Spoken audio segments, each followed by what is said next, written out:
Hello అండి. Welcome back to నా కథల ప్రపంచం. మీకు కనుక నా స్టోరీస్ నచ్చినట్లయితే ప్లీజ్ లైక్ చేసి సబ్స్క్రైబ్ చేసుకోండి. ఇప్పుడు మనం చెప్పుకోబోతున్నాం ప్రేమ అరవిందం స్టోరీలోని ఎపిసోడ్ 6.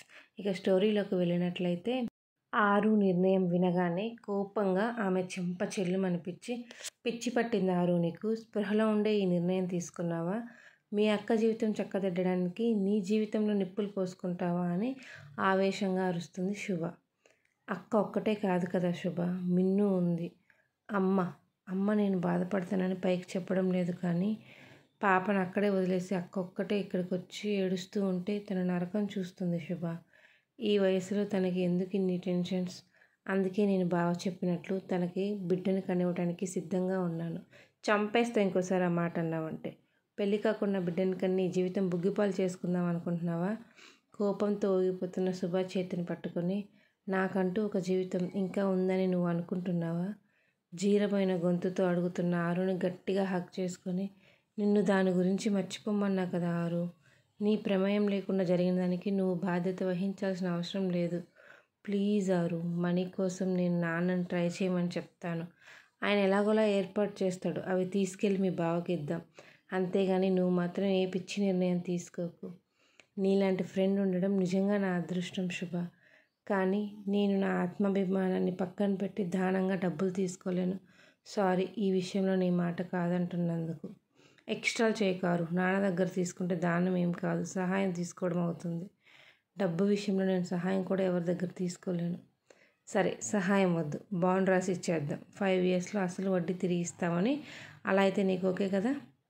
నీకెందుకే అంత శ్రమ అన్నావంటే ఆ చెంప కూడా పగలగొడతా, జాగ్రత్త అని వేలు చూపిస్తూ బెదిరించి, సాయంత్రం ఇంటికి వెళ్ళాక నాన్నతో మాట్లాడతాను. ఇక టెన్షన్ పడకు. సాయంత్రం అమీర్పేట్కి ఫుడ్ తీసుకొని వెళ్ళాలి. ఈరోజు నేను కూడా ఉంటానులే. నైట్ హెడేక్ ఎక్కువగా ఉంది. వెళ్ళనైతే వెళ్ళాను, కానీ నువ్వు ఒక్కదాన్ని ఎలా హ్యాండిల్ చేస్తున్నావని టెన్షన్. సరే శుభ, నిన్న ఒక స్టార్టప్ కంపెనీ వాళ్ళు స్నాక్స్ టీ ఆర్డర్ ఇచ్చారు. దానికి సంబంధించిన గ్రాసరీస్ ఉన్నాయో లేదో చూద్దాం పదా అని వర్క్ హడావిడిలో పడిపోతుంది హారు. ఆఫీస్ నుండి ఫ్లాట్కి వచ్చి ఫ్రెష్ అయ్యి వచ్చిన అయాన్ రింగ్ అవుతున్న మొబైల్ చేతిలోకి తీసుకొని కాల్ లిఫ్ట్ చేసి, చెప్పుమా అంటాడు హెయిర్ డ్రై చేసుకుంటూ. చెప్పడానికి కాల్ చేశాను నాన్న, నువ్వు ఎల్లుండి నైట్ బయలుదేరి ఇక్కడికి రావాలి. ఇంత సడన్గా హైదరాబాద్ ఎందుకు రమ్మంటున్నామా? Anything serious? నో అయాన్, మేమందరం బాగానే ఉన్నాం, నువ్వు టెన్షన్ పడకు. మరి ఎందుకు నన్ను ఇప్పుడు ఇంటికి రమ్మంటున్నావు? ఎందుకంటే ఇంకో 4 రోజుల్లో ఎంగేజ్మెంట్ ఉంది కాబట్టి. ఎవరికి ఏంటి పిచ్చి నాన్న, నీకు మన సారాకి అని ఆనందంగా చెప్తారు ప్రగతి గారు. అమ్మా ఏంటి ఇదంతా సడన్గా? అసహనం అతడిలో. సడన్గా ఏముందయ్యా, సంవత్సరం నుండి అనుకుంటున్నదే కదా. నాకు ఇప్పుడే ఇష్టం లేదు మా. నిన్ను నీ ఇష్టానికి వదిలేస్తే ఇంకో 10 సంవత్సరాలైనా ఇదే పాట పాడుతుంటావు, కానీ పెళ్లి చేసుకో. అందుకే నేను ముహూర్తం పెట్టించాను. నువ్వు వీలైనంత త్వరగా రా. రాకపోతే ఏం చేస్తావమ్మా? నాకు తనతో పెళ్ళి ఇష్టం లేదు అని చెప్తుంటే వినకుండా మూర్ఖంగా మాట్లాడుతున్నావు. మూర్ఖత్వం నాది కాదు అయాన్, నీది. నీకు ఇప్పటికే 2 years టైం ఇచ్చాను అయాన్, కానీ ఏం లాభం? నువ్వు తనని నా ముందు నిలబెట్టలేకపోయావు. సో ఇప్పుడు నువ్వు నాకు ఇచ్చిన మాట నిలబెట్టుకొని సారాతో పెళ్ళికి సిద్ధంగా ఉండు.